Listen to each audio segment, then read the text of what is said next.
Hey y'all.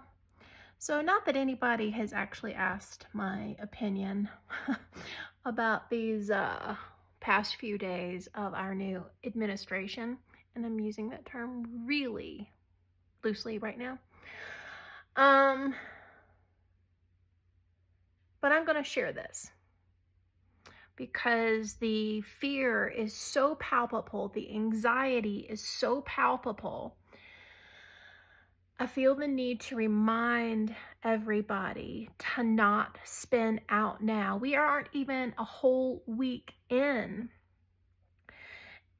and this is a long game. This requires fortitude and strength, but beyond those two things, it requires love. That love has got to start with yourself. You're ineffective in any kind of communal response if you are not centered and nourished.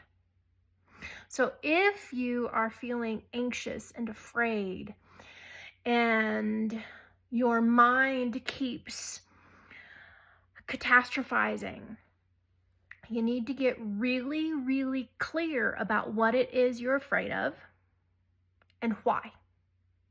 From there, you can decide what is best for you.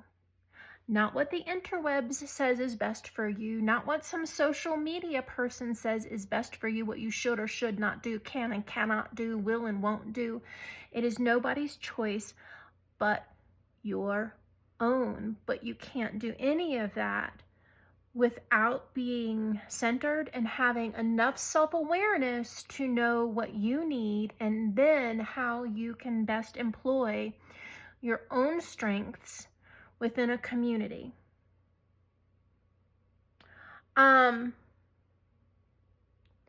We don't really know what's happening or what's going to happen. Finding a full comprehensive truth these days is really hard, with publications and other media entities changing their language.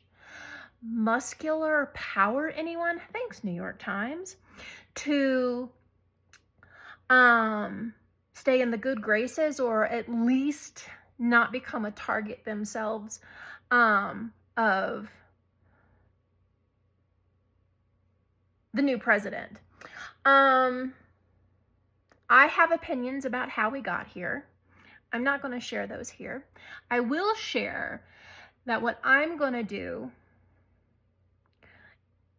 is double down both in my creation. I didn't need God to tell me create the other day.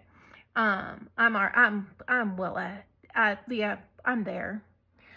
However, I am also doubling down on my missing and murdered Indigenous women work.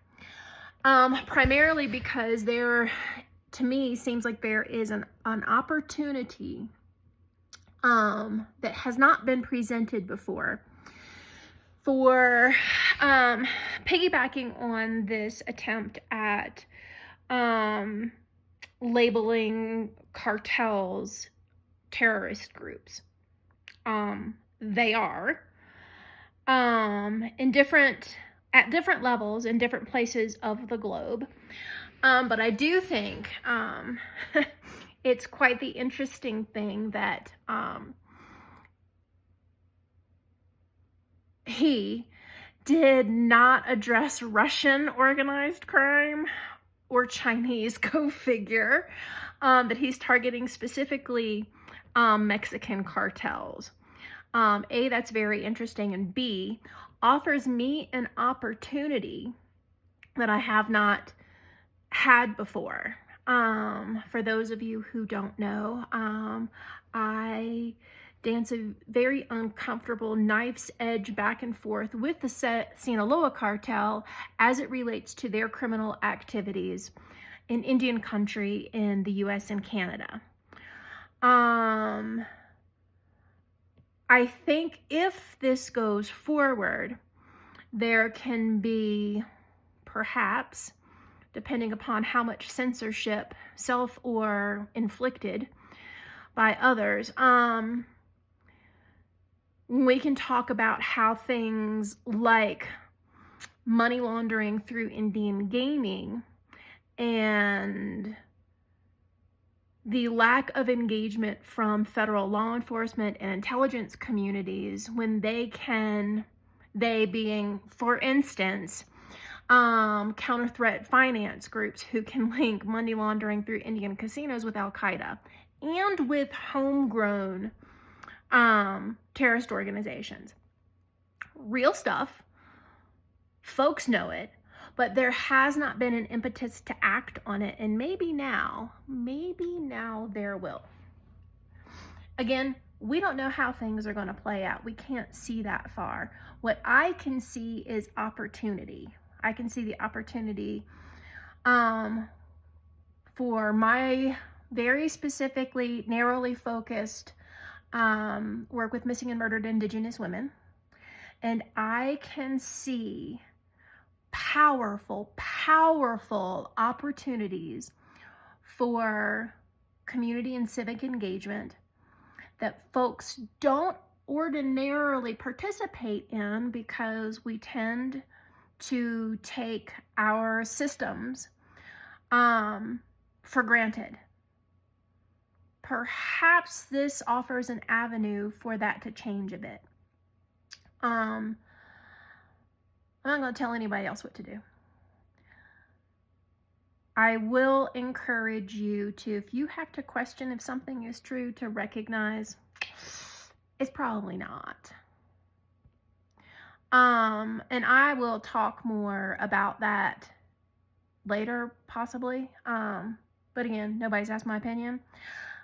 This has been on my heart though, and I think we really need to get centered, get clear on where our fear comes from and where our energies can go, if they can go anywhere for us. And I will just end with because something does not work for you does not mean somebody else is doing it wrong. There is no right way. We've not been here before, but we have gobs. We've got millions of people to learn from around the world. We can ask questions. We can engage. We can be open-minded, and beyond that, we can be open-hearted. Fortitude, courage, and love. Love is what helps this develop from a craptastic nightmare situation into strength in 4 years. There you have it. Adios.